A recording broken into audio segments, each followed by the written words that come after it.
Soupçonné de non-respect du code maritime international par Téhéran, le pétrolier britannique Stena Impero et ses 23 membres d'équipage sont toujours retenus au large du port de Bandar Abbas dans le sud de l'Iran depuis vendredi.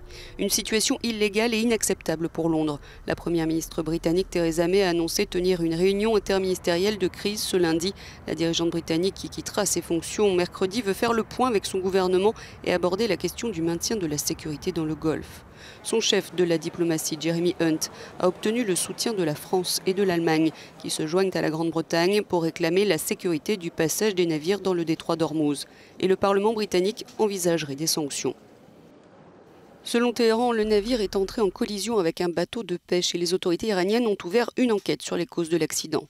Mais Londres récuse cette thèse et surtout affirme que le pétrolier se trouvait dans les eaux territoriales d'Oman et que Téhéran n'avait donc pas le droit de l'intercepter. Ce dimanche, le gouvernement britannique a en revanche confirmé l'authenticité d'un enregistrement où l'on entend les gardiens de la Révolution demander au navire de faire demi-tour et l'intervention d'un officier d'un bateau de guerre britannique leur expliquer qu'ils n'ont pas le droit d'intercepter le Stena Impero. SEPA Navy patrol boat, this is British warship Foxtrot 236.